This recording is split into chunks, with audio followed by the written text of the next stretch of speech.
금고를 열자 5만 원권 돈뭉치가 가득합니다. 돈을 꺼내 세어봤더니 무려 4억 원에 달합니다.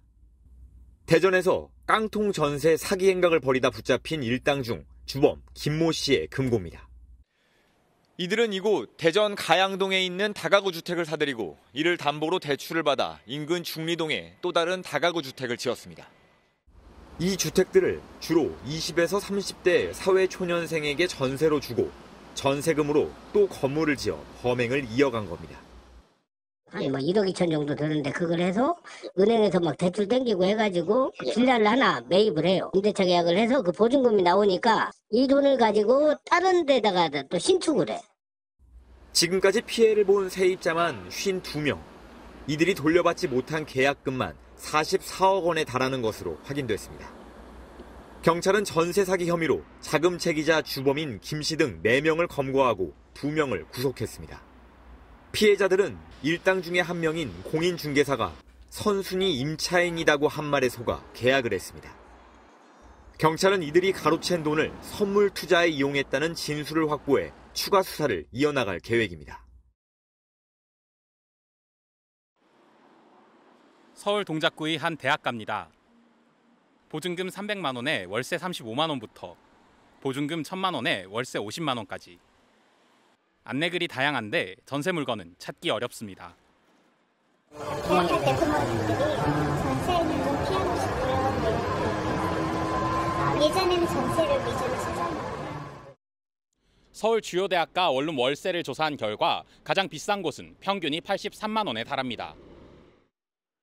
전세 기피가 월세 인상으로 이어진 모습입니다.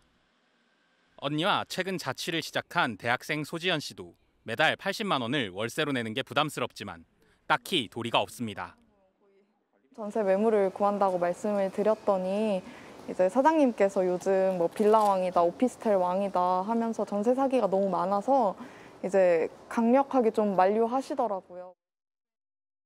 가뜩이나 고물가 시대, 생활비에 월세까지 감당하면 매달 100만 원이 훌쩍 넘는 돈을 지출하게 되면서 외식마저 망설여진다는 청년들도 있습니다. 밥 먹을 때 좀 더 싼 데 찾아간다거나 이제 학교 안에 있는 식당들은 그래도 좀 싼 편이니까 일반. 전세 사기 피해자 10명 중 7명이 2030 세대 청년층. 고향집을 떠나 부모님 도움 없이 살기란 거의 불가능한 상황. 오늘도 청년들의 한숨소리가 깊어져 갑니다.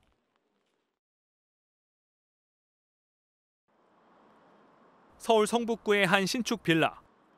3년 전 취업에 성공해 직장과 가까운 이곳에 전세 계약을 맺은 A씨는 3억 원에 가까운 전세 보증금을 못 돌려받게 됐습니다.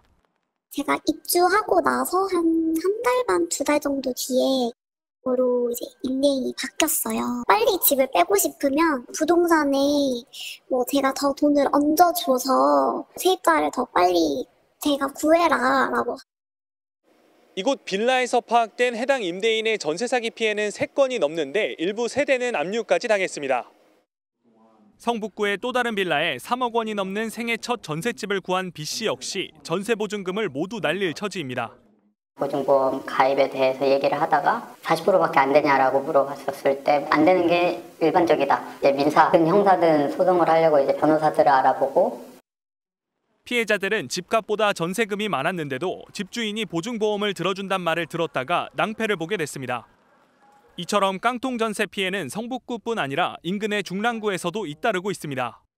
세입자가 들어오지 않으면은 나는 이거 임대 보증금을 줄 수가 없어요. 자기는 하나도 손해보고 싶지 않고 그러면서 이제 세입자들한테는 계속 기다려. 전셋값이 여전히 시세보다 높다 보니 세입자는 구해지지 않는 상황. 현재 피해 가구는 20여 곳에 금액도 50억 원이 넘는데 절반 이상이 강북 지역입니다. 일부 건물은 전세 사기로 구속된 빌라왕 이모 씨가 투자한 빌라였고 일부 피해자는 되레 협박죄로 형사 고소까지 받아 조사를 받았습니다. 집주인은 취재진과의 통화에서 세부담이 크고 전셋값이 떨어져 상황이 어렵다며 반환 방안을 마련할 것이라고 전했습니다. 그런데 지난 2016년부터 임대 사업을 했다고 주장한 임대인은 100여 채의 집을 소유한 것으로 알려져 서울 강북권을 중심으로 한 전세 사기 폭탄이 터질 것이란 우려가 나오고 있습니다. 지금까지 발생한 전세 사기는 크게 3가지 유형으로 나눠볼 수 있습니다. 먼저 가장 많은 피해자가 발생한 인천 미추홀구 건축왕 케이스인데 금융기관 대출로 빌라를 지은 뒤 전세금을 받아 또 다른 빌라를 짓는 방식으로 문어발식 확장을 한 경우입니다. 이렇게 2,700채를 전세에 놨지만 줄줄이 돌아오는 전세금 반환과 대출이자 등을 감당하지 못해서 도미노처럼 한꺼번에 무너져 버렸죠. 서울 강서구 화곡동 빌라왕은 빌라를 지은 뒤 바지 사장에게 넘기는 무자본 갭투기 방식이었습니다. 돈이 없는 바지 사장은 세금을 체납했고 결국 후순위 채권자인 세입자들의 전세금을 떼이는 상황이 돼버렸죠. 동탄 250채 오피스텔은 개인이 매매값보다 더 높은 전세 보증금을 받는 식으로 무자본 갭투기를 한 사례인데 이 역시 주인이 세금을 못 낼 처지에 몰리자 세입자들에게 등기를 떠넘기라고 했던 경우입니다. 이런 걱정을 안 하려면 어떻게 해야 할까요? 선순위 근저당이 있는지 꼭 확인하고 전세가율이 80%를 넘으면 계약을 하지 않는 게 좋습니다. 전세금 반환 보험 가입도 필수겠죠. 지난해 8월 화성 동탄의 한 오피스텔에 전세로 입주한 조모 씨. 오피스텔 250여 채를 보유한 부부가 최근 세금을 체납하면서 보증금 1억 3천만 원을 날릴 위기에 처했습니다.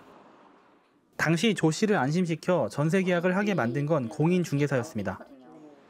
하지만 해당 중개업소는 문을 닫았고 경찰은 이 공인중개사 수사에도 들어간 상황입니다.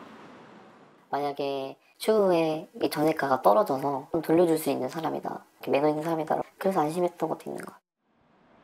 인천 미추홀구의 3천여 세대가 보증금을 떼이고 집이 속속 경매에 넘어가고 있는 전세 사기 사건도 건축업자 남모 씨와 공모한 공인중개사 6명이 있었습니다.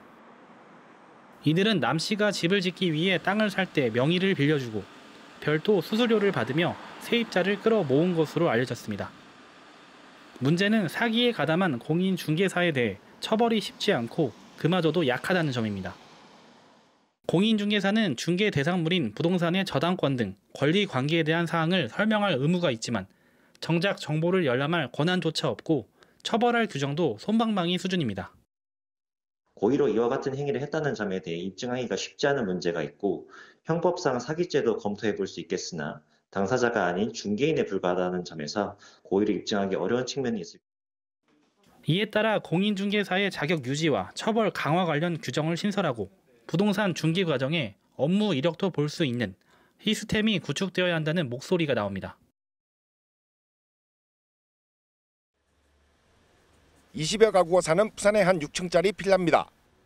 전세 사기 피해를 알리는 글이 문 앞에 붙었습니다.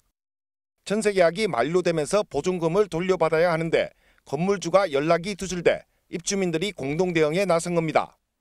이 빌라의 주인은 70대 남성인 정모 씨. 지금 가신 전화는 없는 번호입니다.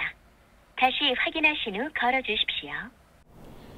이곳은 부산에 있는 또 다른 빌라입니다. 이 건물은 잠적한 70대 남성의 부인 명의로 돼 있습니다. 정 씨의 부인인 60대 여성 역시 최근 종적을 감췄습니다. 연락이 끊긴 부부가 소유하고 있는 빌라는 현재까지 확인된 곳만 4곳, 세입자는 90여 가구에 이릅니다. 전세 보증금은 최소한 50억 원이 넘는 걸로 추정됩니다.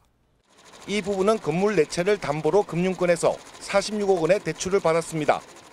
9,500만 원의 전세 보증금을 돌려받지 못한 한 20대 입주민은 전 재산을 잃게 될 위기에 처했습니다. 다시 돌아오시겠지? 라는 생각을 계속 안 믿기는 거 알지만 제가 19살 때부터 일했거든요. 그래서 이때까지 일한 돈을 다 잃고 심지어 빚이 생겼으니까. 연락이 끊긴 부부의 주소지를 찾아가 봤습니다.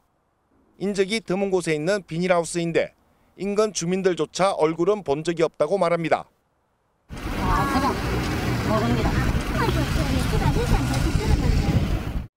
경기 구리시에서도 대규모 전세 사기가 발생했습니다. 피해자만 500여 명에 달해 피해액이 수백억 원일 것으로 추정됩니다. 경찰은 20여 명이 조직적으로 전세 사기를 벌인 것으로 보고 수사를 벌이고 있습니다.